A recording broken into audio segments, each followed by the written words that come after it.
तो साथियों, आप सभी का एसवी साइंस सेंटर में हार्दिक हार्दिक स्वागत है। और जैसा जुड़ चुके हैं नए टॉपिक को, एक नए चैप्टर को लेके। टॉपिक्स का नाम हम बताएंगे पहले, उसके बाद चर्चा करेंगे। टॉपिक्स का नाम है thermodynamics and termination of heat. तो थर्मोडायनेमिक्स अब इस चर्चा करेंगे। और क्लास स्टार्ट करने के लिए पहला क्वेश्चन देखेंगे। पहला क्वेश्चन पढ़ेंगे, समझेंगे, जानेंगे। सबसे क्वेश्चन बढ़िया, the SI unit of heat.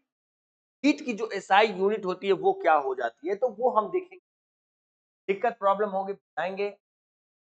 Heat तो उष्मा की इकाई, कैलोरी जो होता है ना, उष्मा की इकाई तो होती है, लेकिन 1 कैलोरी बराबर 4.18 ये होता है हमारा क्या बराबर, ठीक है ना, 84 भी होता है।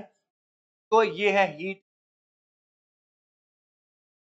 उष्मा जिसको क्या बोलते हैं, उष्मा की जो एसआई यूनिट है दोस्तों। वॉट जो होती है वो पावर की यूनिट है, पावर की।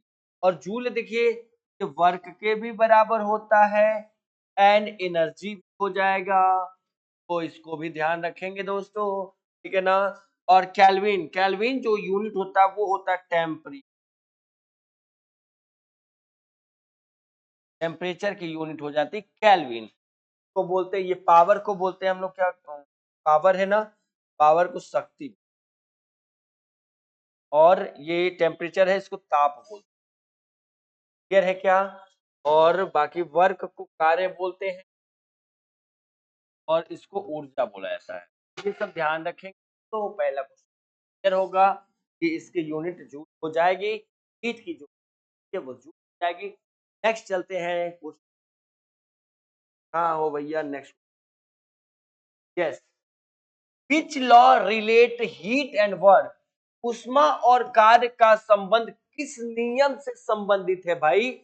चलिए, जीरोथ लो, जीरोथ लो तो टेम्परेचर से, टेम्परेचर से, इससे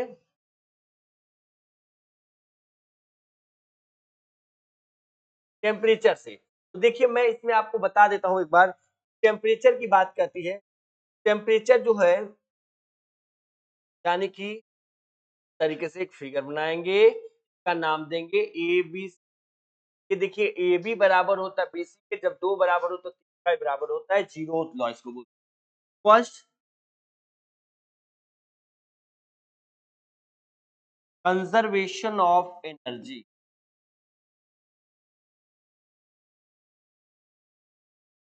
ना सेकेंड जो है इंट्रोपी। और ये क्या होता है, एब्सोल्यूट जीरो टेम्परेचर।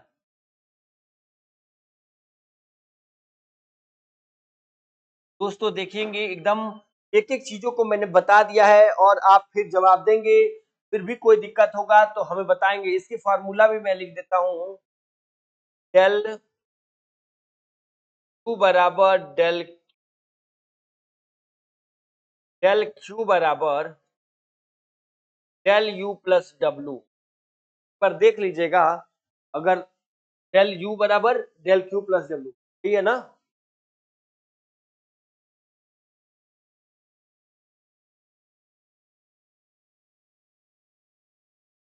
ठीक है ना। फर्स्ट लॉ इसका राइट आंसर है। एक बार आप लोग मिला लीजिए, अगर दिक्कत होगा तो पूछ डालिएगा।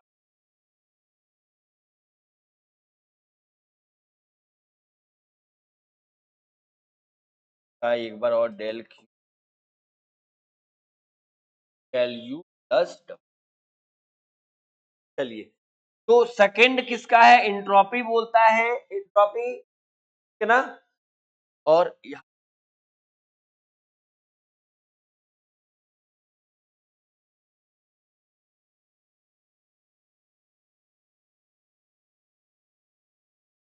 तो एकदम दोस्तों इसको देख लीजिएगा कि फर्स्ट जीरो लॉ जो बोला कि ए बराबर बी के बराबर सी के इक्विलिब्रियम यानी संतुलन में सब बने हुए हैं, टेम्परेचर की बात करता है। और फर्स्ट जो है conservation of energy, del Q बराबर del U plus W, and second जो होता है entropy and direction of heat flow, और थर्ड क्या कहता है एब्सोल्यूट टेम्परेचर। तो ये सब देखा आपने, फिर हम नेक्स्ट क्वेश्चन जाते हैं, समझेंगे और जानेंगे। चलिए, तो first law of thermodynamics, first law अभी हमने थोड़ी देर पहले ही बताया था, मोमेंटम ऑफ कंजर्वेशन नहीं होता है, एनर्जी नहीं होता है, एनर्जी कंजर्वेशन ही तो होता है। ये सेकंड है, इंट्रोपी सेकंड है, ये है फर्स्ट, ठीक है ना। जैसा कि आपको फॉर्मूला थोड़ी देर पहले ही बताया गया था, डेल क्यू बराबर del U plus W.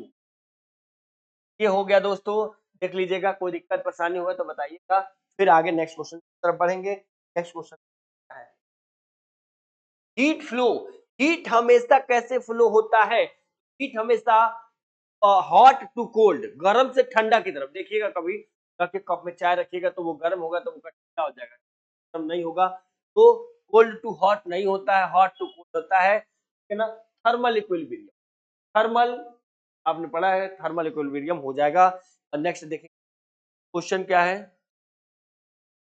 Unit of thermal conductivity.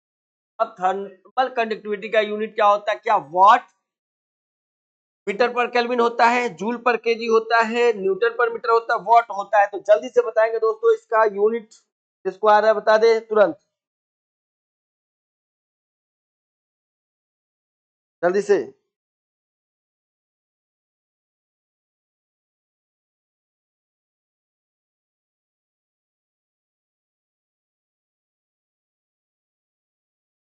Newton पर मीटर किसका होता है, याद करने दीजिए।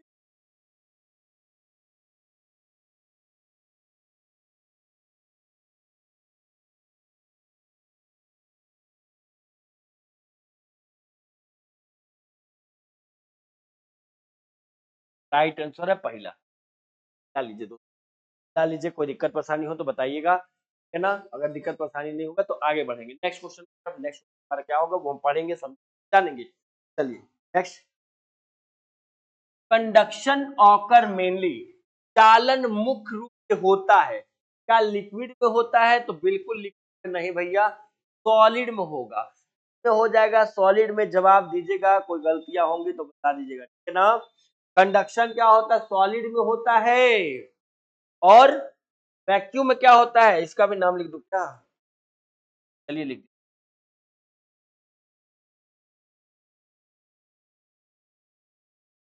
रेडिएशन होता है। और लिक्विड एंड गैस किसमें होता है भैया? लिक्विड गैस को याद रखेंगे, ठीक है ना। फिलहाल सॉलिड की बात कर लेते हैं। ये देखिए आंसर इसका राइट, कन्वेंशन। अब ये, हाँ, इसी को संवरण जिसको बोलते हैं हिंदी में, ये किसमें होता है? तो फ्लूइड में होता है। फ्लूइड कौन होता है इसमें? लिक्विड और गैसेस, ये सब फ्लूइड हैं। लिक्विड और गैसेस फ्लूइड है। क्लियर है बेटा?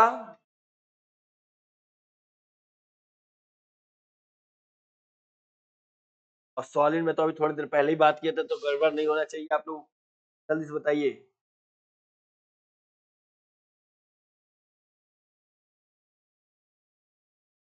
है ना। पैटर्न बनने की बात नहीं होगा, इसका सबका लिख दिए दोस्तों, एक बार देख लीजिए, स्क्रीनशॉट ले लीजिए, और कोई दिक्कत प्रॉब्लम हो तो बताइए, चर्चा हो जाएंगे। चलिए तो नेक्स्ट क्वेश्चन की तरफ बढ़ते हैं। नेक्स्ट हमारा क्या है देखते हैं, radiation does not require, radiation को एक चीज कहना, मीडियम की जरूरत नहीं। ऑप्शन, रेडिएशन को, जैसे कि रेडिएशन में आते कौन? ईएम वेव,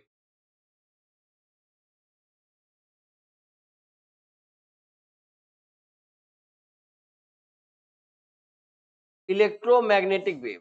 तो ये जो होता है रेडिएशन, यानी कि इनको मीडियम की आवश्यकता नहीं होती है। तो राइट आंसर क्या है? विकिरण को आवश्यक नहीं होती, यानी रेडिएशन को, इलेक्ट्रोमैग्नेटिक वेव कोई मीडियम की जरूरत नहीं होती है दोस्तों, और गलत नहीं होना चाहिए। Black body absorb, black body क्या ऑब्जॉर्ब करता है वो देखते हैं। तो जितने भी रेडिएशन होते हैं, जितने भी रेडिएशन होते हैं, वो क्या करते हैं? ऑल रेडिएशन ब्लैक बॉडी को ऑब्जॉर्ब करते हैं। ब्लैक बॉडी जो होती है ऑब्जर्व किसको करती है, अवशोषित ऑल रेडिएशन, जितने भी रेडिएशन होते हैं, ठीक है ना। और चाहे चाहे तो का चाहे का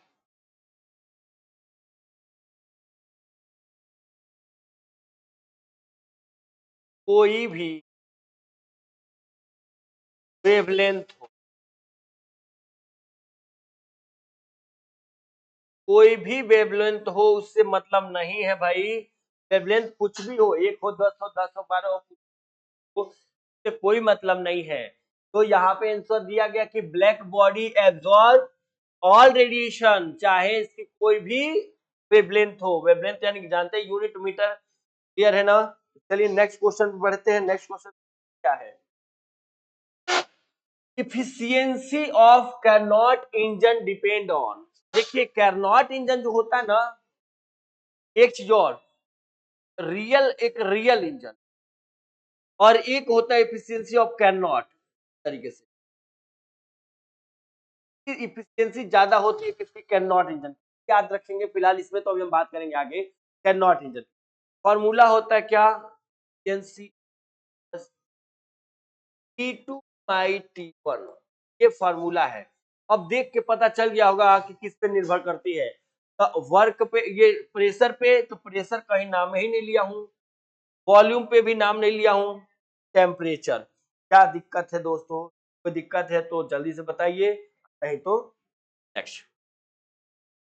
इंट्रोपी मेजर, इंट्रोपी मेजर की बात कर रहा है, entropy second law of thermodynamics, इसको second law,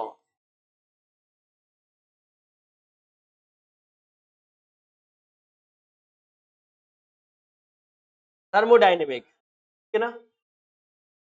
energy disorder, work नहीं, हीट नहीं, डिसऑर्डर। फॉर्मूला एंट्रोपी का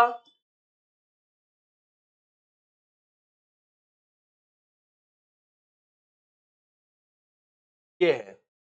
नेक्स्ट देखिए बच्चों क्वेश्चन,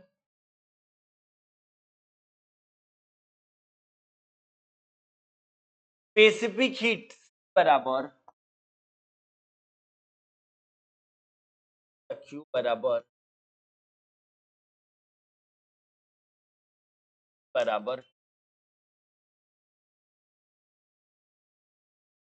हाँ?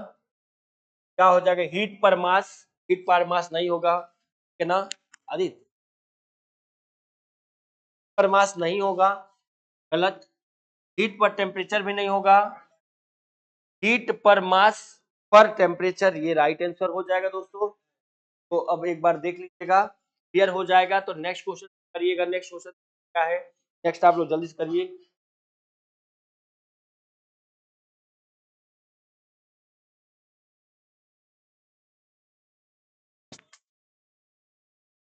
तो नेक्स्ट क्वेश्चन देखिए, नेक्स्ट क्वेश्चन क्या है हमारा, Newton's law of cooling apply when, Newton का शीतलन नियम लागू होता है स्मॉल टेम्परेचर डिफरेंस। अब बिल्कुल सही बात है, 30 डिग्री सेल्सियस से 35 डिग्री सेल्सियस, ये हमारा जवाब। चलिए नेक्स्ट करते हैं। नेक्स्ट देखिए,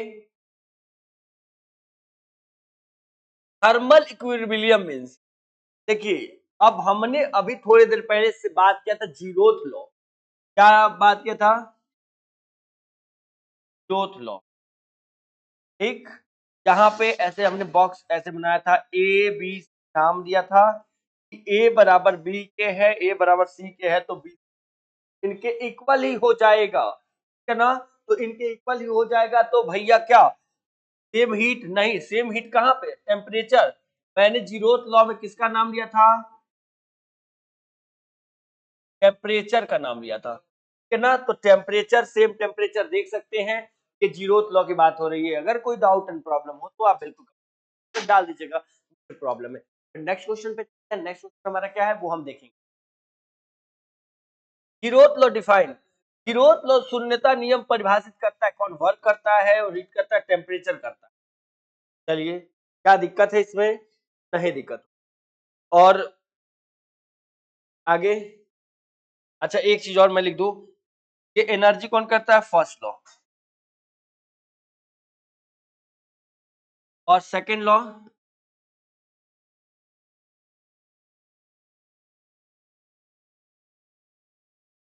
इंट्रोपी। क्या होता है? इंट्रोपी। क्या दिक्कत है दोस्तों? क्लियर है क्या? फर्स्ट सेकंड थर्ड लॉ के बारे में जानिएगा। Next, heat transfer in vacuum is, निर्वात में उष्मा का स्थानांतरण होता है। कंडक्शन है, कन्वेक्शन है, रेडिएशन है, तो जल्दी से बताइए।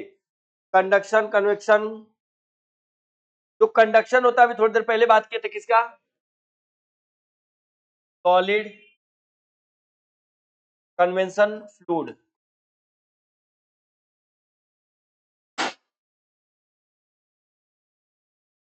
लिक्विड और गैसेस। एक, रेडिएशन, नो रिक्वायर्ड मीडियम। ठीक है ना? रेडिएशन राइट आंसर होगा। तो वैक्यूम मीडियम की आवश्यकता जिसमें नहीं होती है वही कहलाता है क्या? रेडिएशन कहलाता है ना। राइट आंसर आपको मिल चुका होगा। अगर राइट आंसर मिलता है तो नेक्स्ट क्वेश्चन पर चलिए। अगर कोई डाउट और प्रॉब्लम हो तो बिल्कुल बात कर लेंगे, ठीक है ना। Next, good conductor. फर्स्ट चीजें तो जानिए कंडक्टर क्या होता है। कंडक्टर वो होता है, क्या होता है कि हम करंट को फ्लो करा सके, यानी आसानी से कंडक्ट हो सके। फॉर एग्जाम्पल जैसे कि एजी, टीयू, एल, ये सब कंडक्टर है, ठीक है ना। तो देखिए वुड, वुड जो है इनका नाम है इंसुलेटर। इंसुलेटर क्या होता है? जो कंडक्ट नहीं करता वो इंसुलेटर कहलाता है, ठीक है दोस्तों। प्लास्टिक भी नहीं होगा, कॉपर हो जाएगा, ठीक है ना। कॉपर हो जाएगा, एयर वगैरह कुछ पर ध्यान रखेंगे। हाँ, तो नेक्स्ट क्वेश्चन देखिए।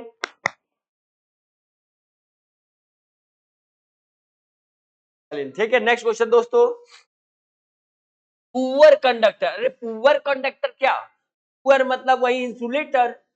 इंसुलेटर कौन से है?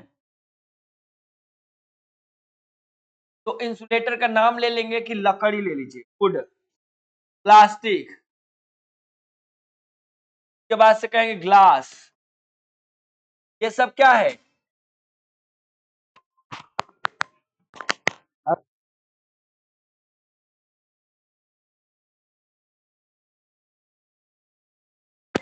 तो खराब चालक कौन से होते हैं भाई? कंडक्टर होते हैं? नहीं भैया, कंडक्टर तो क्या होते हैं? कंडक्टर तो all metal, Q, aluminium and next to aluminium और बहुत सारे हैं। ऑल मेटल इज कंडक्टर, जितने भी मेटल होते हैं वो सब कंडक्टर होते हैं, ठीक है ना। और गुड कंडक्टर एजी होता है। इंसुलेटर जो गलत, यही है, सही है इंसुलेटर। रेडिएटर नहीं होता, ये और नहीं होता। नेक्स्ट देखिए, सेकेंड लॉ ऑफ इंट्रोड्यूस। देखिए द्वितीय नियम क्या बताता है भाई? हीट को बताता है? नहीं बताता है। वर्क या एनर्जी, ये दोनों हम कह सकते हैं हीट, और ये दोनों, जैसे हीट को आप इसका भी जूल लिखते होंगे, इसका भी जूल लिखते हैं यूटी। और ये देखिए इंट्रोपी बताता है। और फर्स्ट लॉ क्या बताता है? तो कहेंगे डेल क्यू बराबर del U plus W, conservation of energy, ठीक है ना, फर्स्ट लॉ। इंट्रोपी तो सेकंड बताता है। थर्ड लॉ बताता है क्या? थर्ड लॉ को भी याद रखिएगा, इंपॉर्टेंट है। Absolute zero temperature, okay. Zeroth law सबके बारे में बता दिया गया, आराम से गड़बड़ नहीं करते हुए करेंगे, ठीक है ना। जीरोथ लॉ, इनका नाम होगा भैया, सब जो नहीं एक जना के बराबर हो जाए, ए बी सी। ठीक है ना, टेम्परेचर। इस टाइप के क्वेश्चन आए तो गलती नहीं होना चाहिए दोस्तों, देख लीजिए एक बार, देख लीजिए, स्क्रीनशॉट ले लीजिएगा, कोई दिक्कत होगा तो हमको बता दीजिएगा, फिर हम next question. Okay, efficiency of heat engine always, उष्मा इंजन हमेशा होता है ग्रेटर वन, यानी वन वन ग्रेटर होता है, उससे छोटा होता है, ये second law.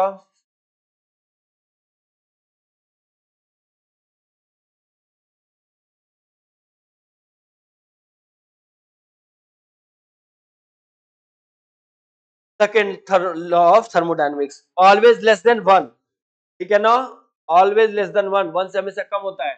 Convection current is due to, ये तो संबंध धारा होती है, कैसा होता है भैया, डेंसिटी डिफरेंस होता है, प्रेशर होता है, तो ये जवाब दीजिए दोस्तों, देखता हूं कौन जवाब देता है नेक्स्ट क्वेश्चन पे, तो डेंसिटी डिफरेंस।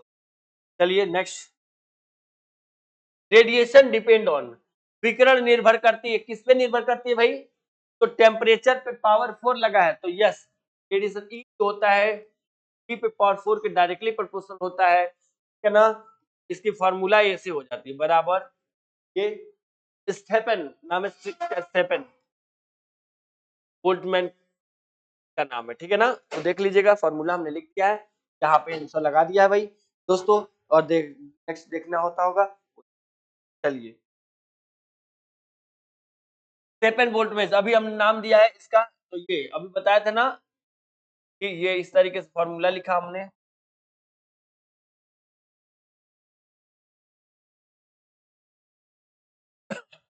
ठीक, तो इसका नाम लिया हीट एंड प्रेशर, नहीं भैया हीट एंड प्रेशर नहीं होगा, रेडिएशन एंड टेम्परेचर हो जाएगा, ये सब गलत है, फॉर्मूला हमने लिख दिया है इसका, इसका नाम ही है वो Stefan Boltzmann law, Stefan Boltzmann law, ये नाम है इसका, ठीक है ना, जब कांस्टेंट होता है, ये ये इस तरीके से लगा होता ना, जब हम कभी भी ये क्या करते प्रोपोर्शनल डायरेक्टली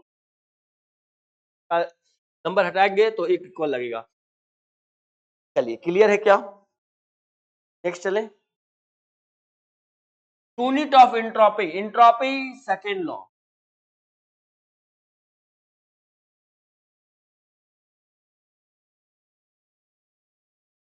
थर्मो,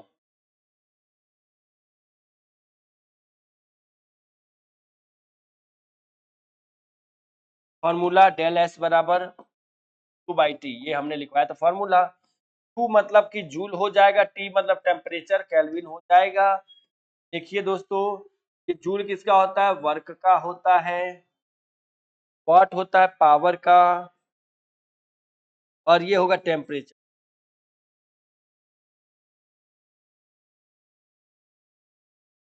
क्या दिक्कत है दोस्तों, कोई दिक्कत है क्या, अगर दिक्कत नहीं है तो आगे चलते हैं। कैरनॉट इंजन, कैरनॉट इंजन क्या होता है, रियल होता है, नहीं, रियल अलग है, मैंने अभी थोड़ी देर पहले ही बताया था, जैसे अगर आपसे कहता है तो ये रियल का एफिशिएंसी कम होता है करनॉट से, ठीक है ना, करनॉट से एफिशिएंसी क्या होता है इसका, कम होता है, ठीक है दोस्तों। देखिए ये क्या होता है, ये आइडियल होता है, करनॉट इंजन क्या होता है, आइडियल होता है, आदर्श, जिसमें लिखा होगा कोई पढ़ रहा होगा तो आदर्श, आइडियल, ओके, तो आइडियल होता है, ये हमेशा अगर क्वेश्चन आपको बनता है कि एफिशिएंसी तो किस ज्यादा होती है, तो कैरनॉट इंजन की एफिशिएंसी क्या होती है, ज्यादा होती है, इससे तो कहेंगे रियल इंजन से।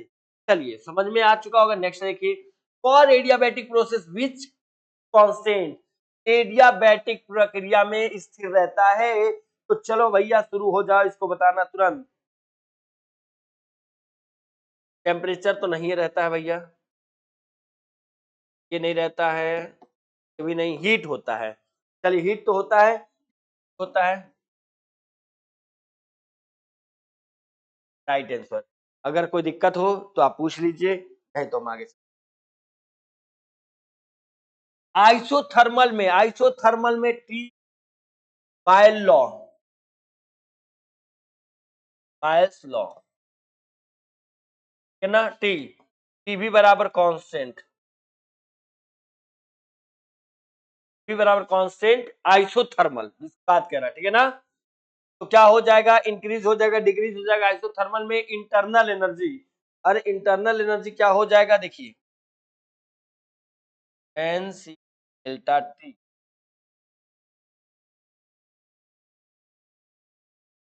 अब टेम्परेचर आइसोथर्मल में कांस्टेंट हो गया तो हो जाएगा 0 हो जाएगा यू भी, तो रिमेन कांस्टेंट हो जाना चाहिए या फिर 0 हो जाना चाहिए, तो देख लेंगे। टेम्परेचर 0, ये 0। नेक्स्ट हो, ये अब करने हो गया है। Efficiency of cannot engine between kelvin, formula 1 minus T2 upon T।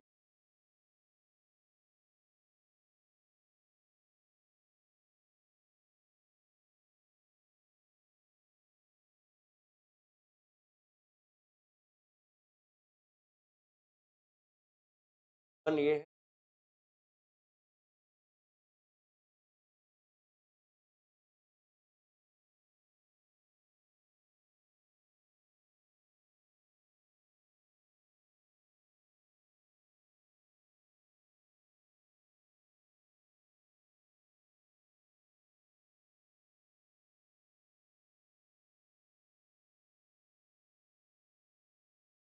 रखा गया बाई T1 ही तो होता है यार, T1 होता है।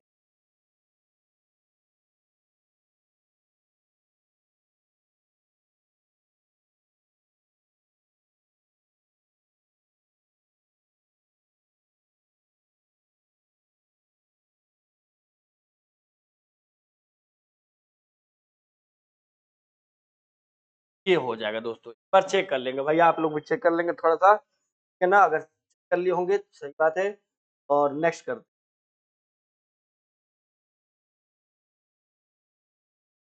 नेक्स्ट क्वेश्चन करें। इन reversible process proper change in reverses, तो देखिए एक चीज रिवर्सिबल होगा तो आंसर 0 होगा रिवर्सिबल में, और इरिवर्सिबल होगा अगर इरिवर्सिबल होता है तो यहाँ पे इंट्रोपी जो होगा कल ज्यादा होगा 0, यानी इंक्रीज होगा। ये देखिए ये रिवर्सिबल में इंक्रीज होगा और रिवर्सिबल में क्या हो जाएगा दोस्तों, तो हो जाएगा। याद रखिएगा यार, याद रखिएगा भाई, गलत नहीं होना चाहिए। Work done in cyclic process equal to, चक्रीय प्रक्रिया में क्रिया कार्य करता है किसके बराबर होता है भाई, तो देखिए एरिया अंडर कर्व नहीं होता है, कुछ समय पे बोला है एरिया क्लोज,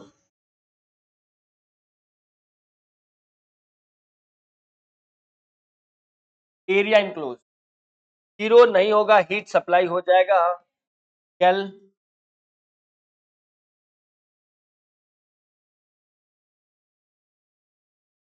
चलिए नेक्स्ट देखिएगा, इंटरनल एनर्जी तो आपको पता ही है।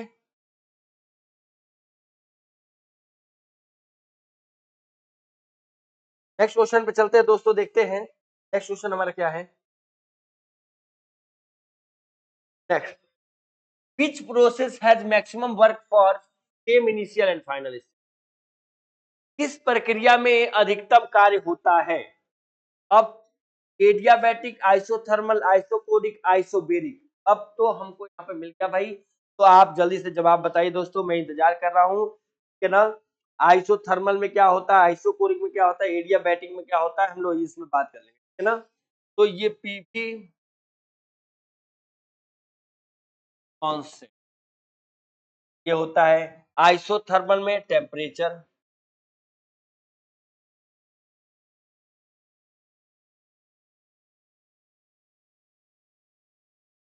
ठीक। और आइए आइसोकोरिक है ना, आइसोकोरिक में क्या होता है वॉल्यूम कांस्टेंट होता है। आइसोबेरिक में पी, याद रख लीजिएगा दोस्तों एक बार, इंपॉर्टेंट है। किस प्रक्रिया में अधिकतम कार्य होता है, तो देखिए कार्य किस में अधिक होगा, फॉर्मूला पता ही है आप लोगों को, जल्दी से बताइए मैक्सिमम किस में होगा,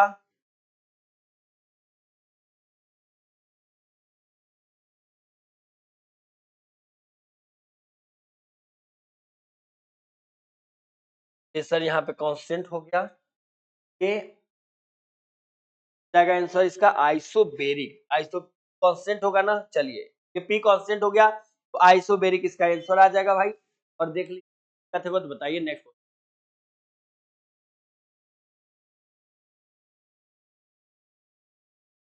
नेक्स्ट दोस्तों क्वेश्चन देखेंगे। नेक्स्ट क्वेश्चन क्या है?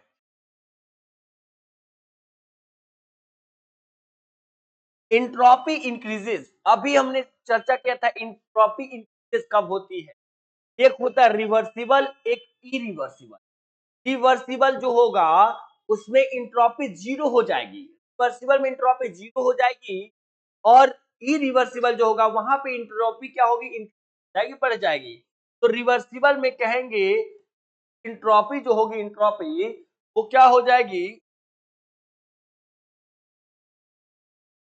इंक्रीज हो जाएगा, ठीक है ना। और इसमें क्या ये तो इंट्रोपी ये जीरो बराबर हो जाएगा इसमें, रिवर्सिबल में बात कर रहे थे ना, तो साफ साफ इरिवर्सिबल में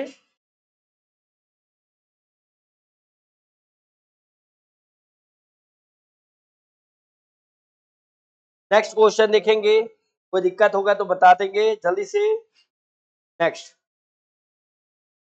थर्मल कंडक्टिविटी डिपेंड ऑन, उष्मा चालक निर्भर करती है। तो पहली तो बात तो ये किस पे करती है, मटेरियल पे। अब मटेरियल कौन सा ये जानेंगे हम लोग, मटेरियल पे करते हैं ना। तो लेंथ पे नहीं, एरिया पे नहीं, टाइम पे नहीं, मटेरियल पे लगाइए और आगे बढ़िए। फॉर परफेक्ट ब्लैक बॉडी, देखिए अभी हम ब्लैक बॉडी की बात कर रहे थे, ठीक है ना। ब्लैक बॉडी पे क्या होता है, ऑल रेडिएशन को ये ऑब्जर्व कर लेता है। ब्लैक बॉडी जो होती है, जितने भी रेडिएशन होते हैं उनको क्या कर लेता है, ऑब्जर्व कर लेता है। तो यहाँ पे वही चीजें हमने पूछ रखा है, ब्लैक बॉडी का उत्सर्जनता कैसा होता है वो हमको बताएंगे। तो ये 1 होता है, क्योंकि ये ऑल रेडिएशन क्या करता है, अपनी तरफ ऑब्जर्व कर लेता है। क्लियर होगा दोस्तों। चलिए नेक्स्ट क्वेश्चन देखते हैं। नेक्स्ट क्वेश्चन हमारा क्या है देख लेते हैं। It steady state conduction temperature varies, देखिए स्टडी जब स्थिर अवस्था में तापमान बदलता है तो वो लिनियरली बदलता है। आप देखिए होंगे फॉर्मूला ऐसे इस तरीके से लिखा होगा, ठीक है ना। टेम्परेचर ग्रेडियंट, टेम्परेचर ग्रेडियंट नाम होता है इसका। तो लिनियरली बदलता रहता है बिना दिक्कत परेशानी के। आंसर दे दीजिएगा, फिर भी दिक्कत होगा तो पूछ। फॉर एडियाबैटिक प्रोसेस, यहाँ पे एडियाबैटिक अभी हम थोड़ी देर पहले ही दिखाए थे। एडियाबैटिक में ये क्या होता है, कांस्टेंट होता है दोस्तों। क्या होता है, कांस्टेंट होता है। अब जब कांस्टेंट हो जाएगा तो क्या हो जाएगा भैया, पी बाई सी, ये होगा फॉर्मूला, ठीक है ना, बिना गलती की। चलिए डिग्री ऑफ फ्रीडम हम पढ़े थे इससे पहले वाले चैप्टर में, पे गलतियां नहीं करेंगे। और नेक्स्ट देखते हैं, आते हैं आगे। Which has highest specific heat, देखिए इसका क्वेश्चन हमने पहले ही भी बता दिया है कि कह रहा है कि which has highest specific heat, किसका विशिष्ट ऊष्मा अधिक होता है। तो सबसे ज्यादा किसका होता है, जल का, वाटर का। कितना, 4 ऐसे, ठीक है ना। याद रखिएगा, आप लोग गलती नहीं कीजिएगा। जूल पर केजी केल्विन, जब ग्राम में आता है तो 4.18 ऐसे लिखा होगा, जूल पर ग्राम।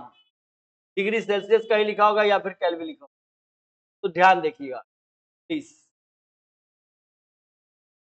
और आइए, कॉपर का, आयरन का बात हो रहा है और एयर का बात हो रहा है दोस्तों। तो चलिए इन पे भी चर्चाएं कर लेते हैं, कॉपर, आयरन, एयर सबका। एयर का तो थोड़ा ज्यादा होता है, 1050 होता है, ठीक है ना। कॉपर का क्या होता है भैया, कॉपर का जल्दी बता दीजिए। कॉपर का तो 85 होता है कुल पर के केल्विन। और इनका होता है 450 लगभग। ये सब जो है ना एग्जैक्ट नहीं है, ये लगभग है, नियर अबाउट है दोस्तों। याद रखिएगा ये लगभग लगभग बताता है, कोई एग्जैक्टली नहीं कितना। ठीक है ना। तो क्लियर होगा। तो नेक्स्ट क्वेश्चन करते हैं। नेक्स्ट क्वेश्चन हम देखेंगे heat transfer rate of conduction proportional to, चालक में ऊष्मा स्थानांतरण दर होता है इसके। तो आपको बताया गया है अभी थोड़ी देर पहले ही, इसके होता है तो टेम्परेचर ग्रेडियंट के होता है। क्या याद है आपको? अगर याद है तो जल्दी से बता दीजिए। अभी थोड़ी देर पहले लिखा हूं टेम्परेचर ग्रेडियंट। क्लियर है क्या दोस्तों? नेक्स्ट देख रहे हैं, in free expansion of gas work done is, मुक्त प्रसार में कार्य होता है मैक्सिमम मिनिमम। आप पहले देख लीजिए आप भी दोस्तों, अगर दिक्कत होगा पूछ लीजिएगा और नहीं तो फॉर्मूला पूछिए। चलिए नेक्स्ट करेंगे। नेक्स्ट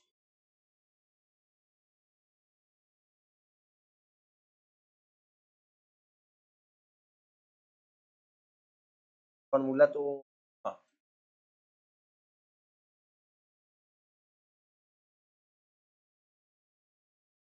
कह रहा एक्सपेंशन फ्री है कि हम मतलब ये जीरो है, और जब ये जीरो हो जाएगा तो हो जाएगा डेल वी, और डब्ल्यू बराबर ये जाएगा, वर्क इसका भी जीरो हो जाएगा। एक बार देख लीजिए दोस्तों, क्लियर होगा तो हम आगे जाते हैं। ठीक है ना। नेक्स्ट करें, Kelvin Planck statement. Kelvin Planck statement जो होता है वो उसका नाम होता है इंट्रोपी। इंट्रोपी, ठीक। फर्स्ट लॉ होता है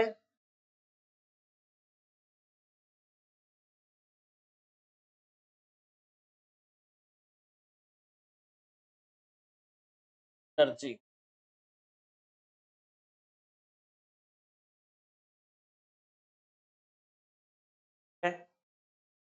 थर्ड लॉ, थर्ड लॉ के बारे में बताए हैं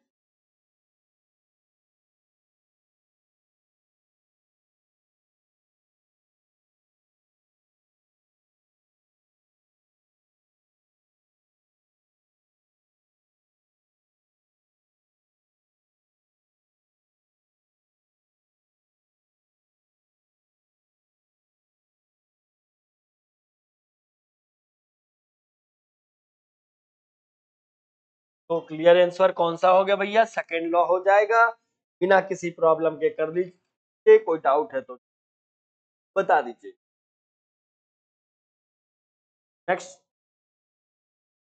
सेल्सियस स्टेटमेंट। अब देखिए डील्स क्या होता है हीट फ्लो सेल्सियस में, Kelvin Planck statement, second law entropy, ठीक है ना। तो क्लियर हो जाना चाहिए इसको, और गलत नहीं होना चाहिए। एनर्जी जो है, एनर्जी वाला first law. Next, radiation energy, अभी थोड़ी देर पहले ही बताए थे हम, डायरेक्टली प्रोपोर्शनल होता है टी पे पावर 4 के, ठीक है ना। टी पे पावर 4 के होता है। जब इसको हटाएंगे तो ये हमारा लग जाएगा, का नाम होगा, इसका नाम होता है Stephen.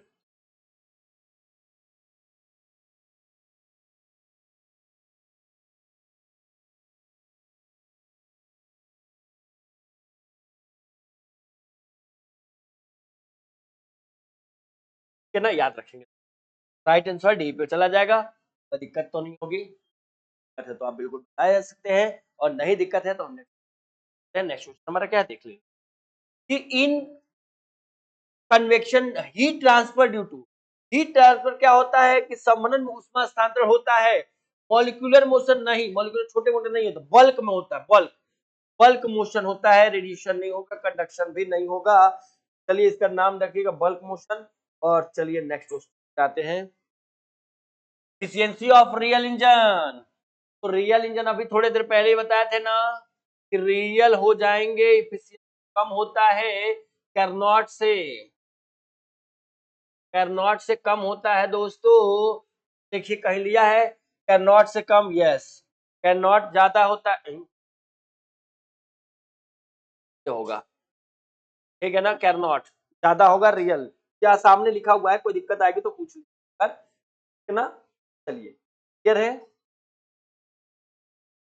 Coefficient of performance COP बराबर होता है 12/W, 12/W, और इसका आंसर हो जाएगा ऑलवेज क्या होता है, एक से बड़ा होता है तो दूसरा नंबर आंसर। रेफ्रिजरेटर का देखिए किसका पूछ रखा है ये भी याद रखिएगा, रेफ्रिजरेटर का पूछ रखा है तो ये ध्यान रखेंगे दोस्तों, रेफ्रिजरेटर का अलग होता है और हीट का अलग हो जाएगा, ठीक है ना। तो नेक्स्ट देखिए, heat required to raise temperature depend on, ताप बढ़ाने के लिए आवश्यक ऊष्मा निर्भर करती है क्या, मास पे, स्पेसिफिक हीट पे, टेम्परेचर पे, ऑल पे। तो ऐसे केसेस में जल्दी से बताइए, बराबर एम डेल्टा टी। तो एम मतलब मास पे हो गया, टी मतलब specific heat, T for temperature. सब तो है, तो सब है तो आल लगाइए, क्या दिक्कत है किसी को, नहीं दिक्कत है।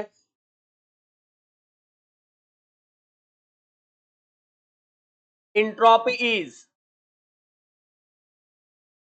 सेकेंड लॉ, स्केलर होता है, क्या होता है दोस्तों, स्केलर होता है, कोई दिक्कत किए बिना, ठीक है ना। नेक्स्ट देखिए, isochoric process work done, isochoric process में प्रक्रिया में कार्य होता है जीरो मैक्सिमम, जवाब दीजिए दोस्तों, फॉर्मूला आपको पता है ना, एलपी, यहाँ पे V2 और V1 लिखा इतना होता है। अगर यहाँ पे कह रहा है कि आइसोकोरिक में हमको डेल V कांस्टेंट होता है, जब ये कांस्टेंट हो जाएगा तो W किसके बराबर हो जाएगा, 0 के बराबर हो जाएगा, ऑप्शन नंबर ए। देखिए दोस्तों, क्या दिक्कत है क्या, नहीं दिक्कत है तो नेक्स्ट आगे क्वेश्चन की तरफ बढ़ेंगे भाई हम। चलिए नेक्स्ट देखेंगे क्वेश्चन हमारा क्या दिया हुआ है, और कोई प्रॉब्लम हो तो आप बोलिए।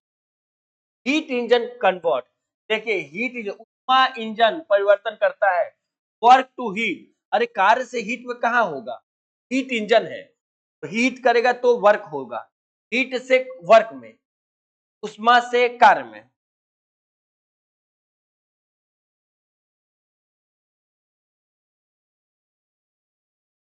क्लियर होगा दोस्तों, एक बार देख लीजिए, फिर कोई दिक्कत हो तो आप हमें बताइए। थर्मल इक्विलिब्रियम इज, अब देखिए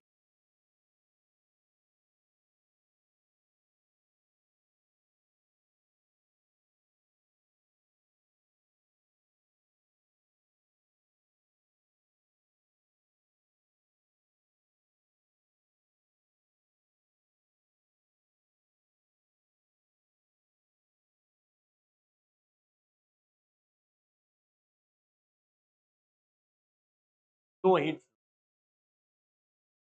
इक्वल हीट नहीं, हीट इक्वल ही नहीं होता है, टेम्परेचर इक्वल होता है, प्रेशर और नहीं। यह फॉर्मूला लिखा गया है जीरोथ लॉ, आपने पढ़ा है दोस्तों कि ए बराबर बी के, ए बराबर बी में है और ए सी के बराबर है तो बी सी के बराबर होगा ही होगा, ये जीरोथ लॉ बोलते। क्लियर होगा तो आप आगे बढ़ेंगे, नेक्स्ट देखेंगे भैया, next question, heat gain by a body is, किस सूत्र से ऊष्मा ज्ञात होती है, तो क्यू बराबर ये बराबर एम टी, यूनिट क्या हो जाएगा,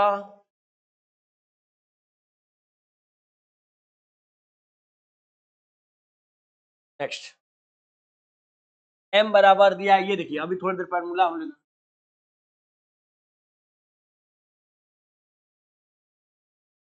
एम कितना है दोस्तों, तो देखिए एम 2 है, सी कितना है 500 है, और ये है 10, तो ये तो ठीक है, 5 दूनी के 10 और 2 जीरो यहाँ से, 1 जीरो, 4 जीरो लगा, 4 जीरो है कहीं पे, तो सी वाला आंसर हो जाएगा जूल। ये आसान है, बहुत आसान है, एक बार चेक कर लीजिए और स्क्रीनशॉट ले लीजिए। चलिए नेक्स्ट करेंगे, नेक्स्ट क्वेश्चन,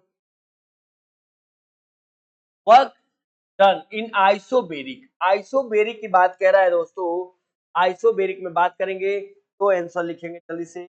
आइसोबेरिक में पी रिमेन कांस्टेंट। आइसोबेरिक में क्या होता है?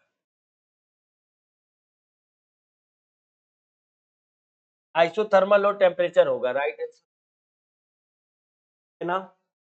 नेक्स्ट करेंगे W बराबर S से।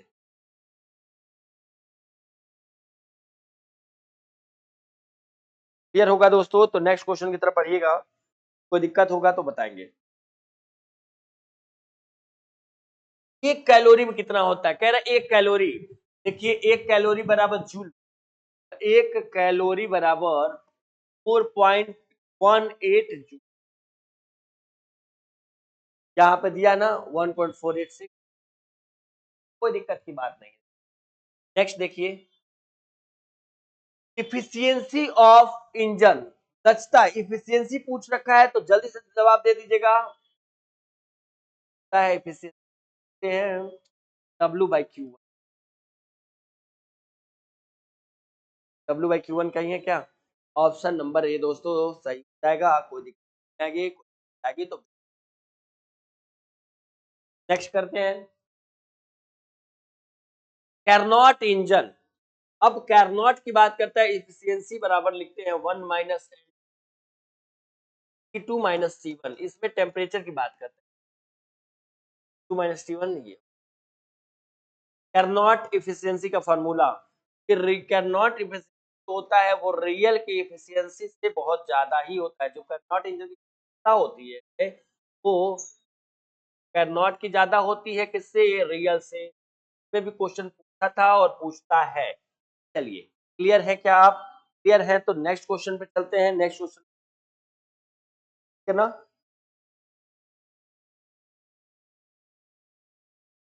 Heat conductor formula. ये तो है, पहला आंसर सही है। ये किसका है? ये है हाँ,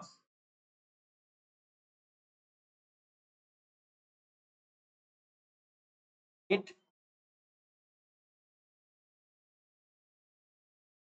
दोस्तों, ये हो जाएगा वर्क डन बाई और गैस के ना, और भी आगे लिख देंगे। ये होगा आइडियल गैस, आइडियल गैस का। देख लीजिए दोस्तों, अगर क्लियर हो गया होगा तो हम आगे नेक्स्ट क्वेश्चन पढ़ेंगे, ठीक है ना। चलिए स्टेफन बोल्टमैन, अभी थोड़ी देर बाद हम ये थे कि ई डायरेक्टली होता टी पर 4 दोस्तों।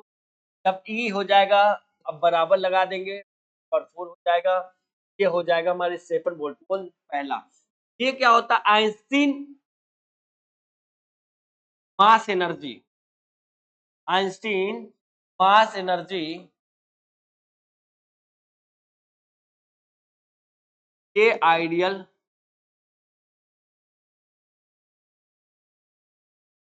गैस लॉ, ठीक। और ये तो अभी थोड़ी देर पहले भी बताए थे,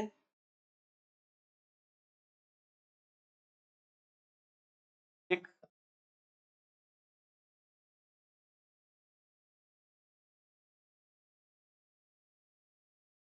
देख लीजिए दोस्तों, सबका ए टू जेड लिखा गया है। कोई दिक्कत परेशानी हो तो बिल्कुल आप बताइए, कोई भी दिक्कत होगा बिल्कुल चर्चा की जाएगी, ठीक है ना। नेक्स्ट क्वेश्चन करेंगे, if temperature double radiation becomes. कह रहा ताप, अब देखिए अब यहाँ पे टेम्परेचर कर लेंगे। आपको पता है कि इफ टेम्परेचर डबल हो गया है और रेडिएशन क्या होगा? तो ई एसिड रेडिएशन का होता है टेम्परेचर 4 टाइम होता है। ई dash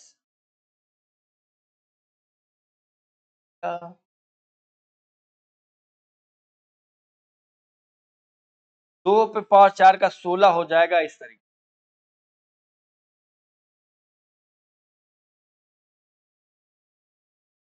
16 time, 16 time option number D. एक बार चेक कर लीजिए दोस्तों, एक बार चेक कर लीजिएगा, कोई दिक्कत एंड प्रॉब्लम होगा तो बता दीजिएगा, ठीक है ना।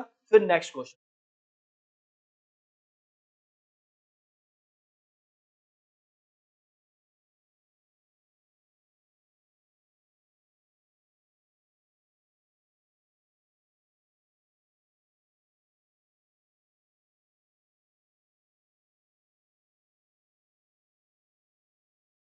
नेक्स्ट क्वेश्चन करेंगे।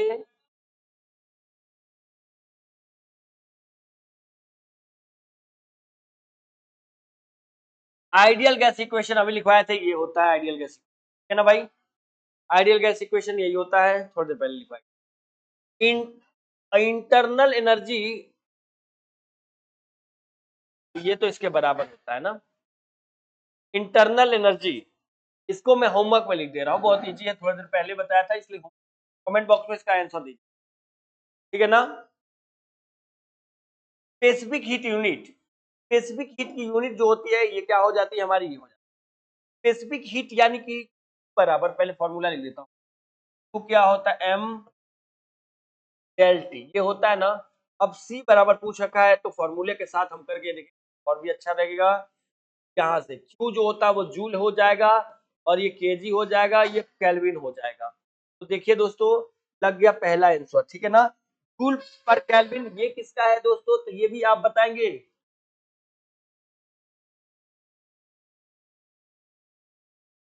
हीट कैपेसिटी ये किसका है, तो इसका तो अभी थोड़ी देर, थर्मल कंडक्टिविटी का।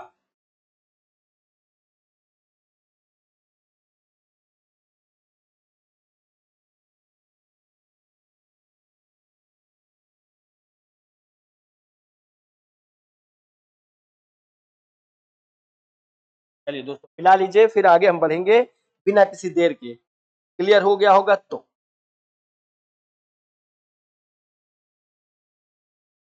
न्यूटन्स लॉ कूलिंग, न्यूटन का सूत्र अभी थोड़ी देर पहले ही बताए थे कि D upon D T, small वाला directly proportional T minus T S के होता है। ये क्या है भैया,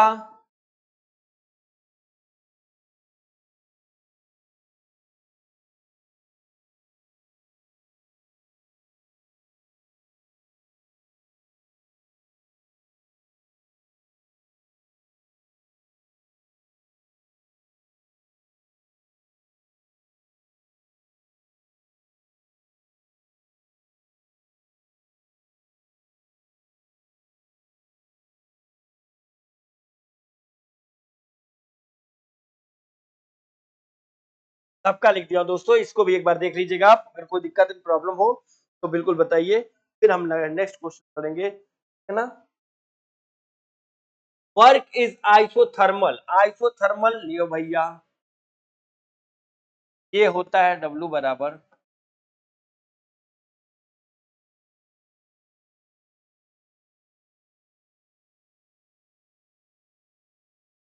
है ना।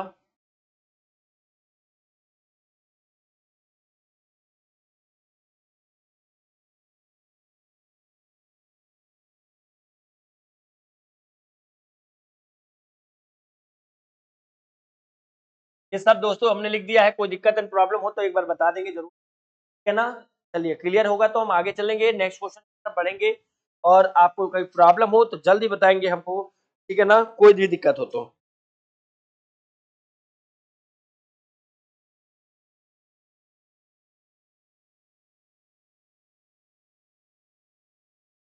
वही होए एडियाबैटिक रिलेशन, पी भी कांस्टेंट है, पायल्स लॉ, है ना। P1 V1 बराबर P, चलिए इसके बारे में अभी हम लोग बताए थे अभी थोड़ी देर पहले, इसके बारे में और इसके बारे में सबके बारे में चर्चाएं हुई हैं, तो जल्दी से बताइएगा, ठीक है ना। P बाई अगर T होता है तो क्या हो जाएगा बच्चों, P बाई T, ठीक है, P बाई T का नाम होता गे,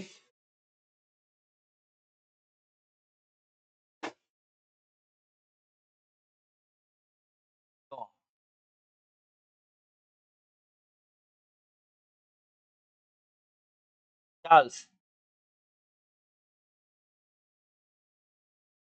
है ना। एडियाबैटिक ये कांस्टेंट, एडियाबैटिक का ये आंसर हो जाएगा, जिसको बोलते क्या,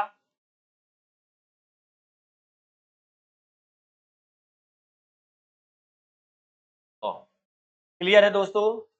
चलिए अगर क्लियर हो तो हम नेक्स्ट क्वेश्चन पे पढ़ते हैं, कोई एंड डाउट एंड प्रॉब्लम हो तो आप हम बता सकते हैं प्रकार की प्रॉब्लम है, तो नेक्स्ट हम करेंगे, ठीक है ना। नेक्स्ट क्वेश्चन के कोएफिशिएंट ऑफ परफॉर्मेंस, देखिए सीओपी, अब इसमें दो तरीके से है, वो आप जवाब दीजिए दोस्तों, देखता हूं कौन जवाब दे देता है, उसके बाद से हम करते हैं, ठीक है ना।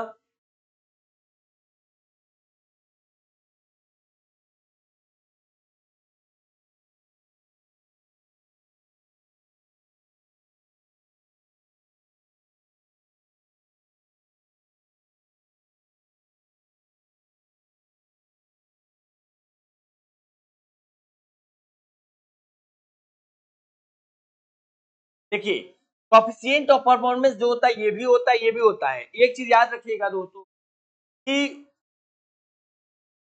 हीट पंप की बात करें तो Q1/W, और रेफ्रिजरेटर की बात करता है तो Q2/W, ये याद रखेंगे दोस्तों, दोनों याद रखेंगे, ठीक है ना।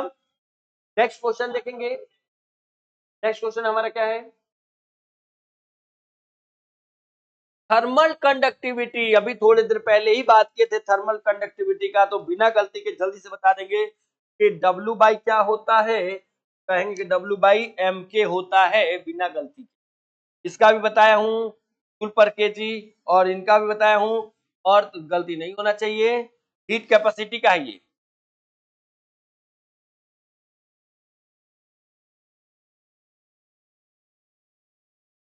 न्यूटन पर मीटर,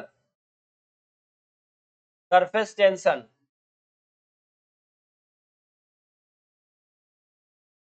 पावर। क्लियर है दोस्तों, चलिए नेक्स्ट देखते हैं।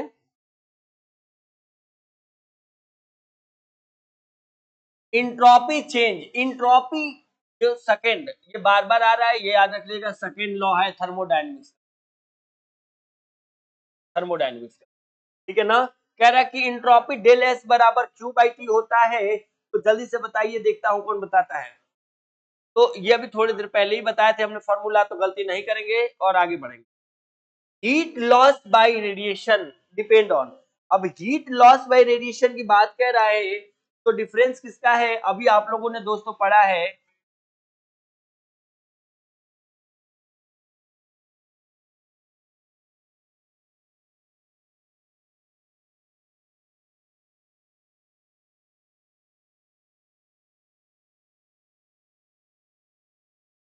इस तरीके से दोस्तों हो जाएगा, ये फर्स्ट आंसर होगा। अभी कोई दिक्कत होगा तो आप पूछ लीजिएगा, फिर नेक्स्ट आगे क्वेश्चन पे देखते हैं। इफ काइनेटिक एनर्जी मतलब के इंक्रीजेस हीट ट्रांसफर, यदि के बढ़े तो उष्मा हस्तांतरण क्या होगा, फॉर्मूला